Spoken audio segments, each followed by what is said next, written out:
5 things that I wish somebody had told me when I first started.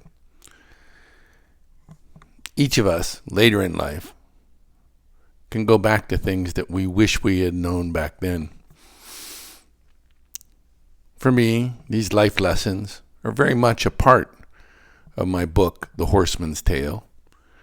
And like any good fiction, it incorporates truths that are universal. And I think much of what I learned later in life and wish I could have applied earlier fits into that description. My number one lesson that I wish I had learned earlier is that in times of darkness, don't become the darkness. Don't descend into fear, anger, regret, depression, but rather actively step into the light.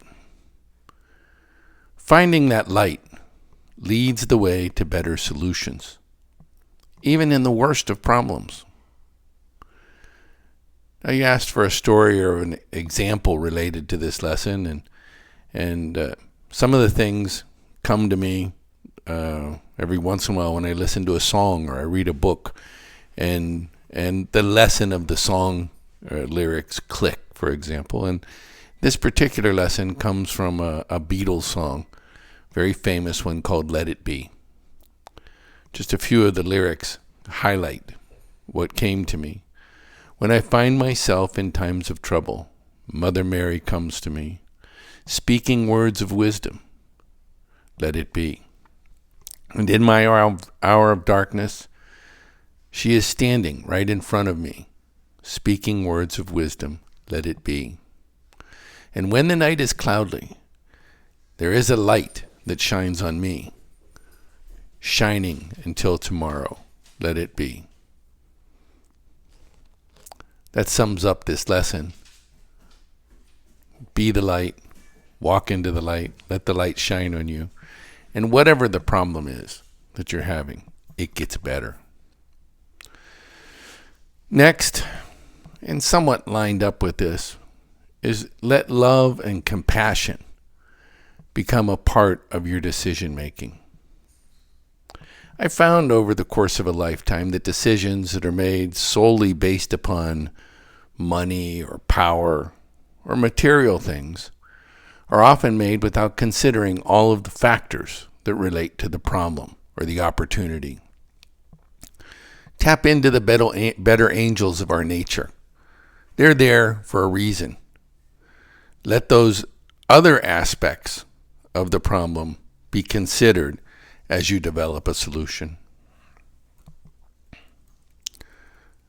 Now, a third lesson, and this is something that we probably need to know in life, is to spend less time in finding fault with others and more time in finding solutions.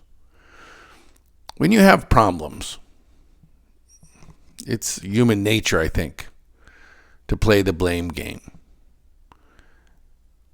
I spent many decades as a lawyer serving in many complex cases and projects, sometimes as lead counsel. And whenever we had a big problem involving lots of lawyers and multiple law firms, it was difficult at times. A friend of mine quipped during one such incident that leading lawyers is like herding cats. and I have to agree. I laughed, but a bell went off in my head. Lawyers are highly trained as a part of their profession to be able to find fault. And our wheels in this particular problem were spinning because everybody was playing the blame game. As soon as I made it crystal clear that we would no longer discuss blame, but focus only on finding a solution, we got back on the right track. So make finding solutions when you have a problem the primary goal. I cannot say enough how much that will benefit your track as you go through life, because really life is about solutions. Now, finally, I have two things that I want to suggest, things that I've learned that somewhat go together. If you can, and this is only if you can, you always don't have the option because it takes two to tango, as they say. Make an effort to turn enemies into friends. If you can do that, you both will benefit. Now, I cannot say that I've been overly successful at this. There have been a few times when after hard-fought battles, former opponents became friendly. And that's partly because I reached out to them and extended a hand in friendship. But even if it's not something that works 100%, it's for the best, for your attitude, so that you're operating from the right place with love in your heart as much as possible. And I still try to do this in every instance.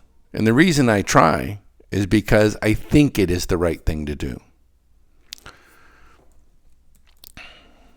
Now, finally, I'd like to address an adage that was taught to me by Abraham Lincoln. When reading Abraham Lincoln, that's where the light came on. But I try to spend some time every day in prayer. Now, many moons ago, I heard this quote of President Lincoln. I have been driven many times upon my knees in prayer by the overwhelming conviction that I had nowhere else to go. My own wisdom and that of all about me seemed insufficient for that day. Now, President Lincoln was a man that I deeply respect.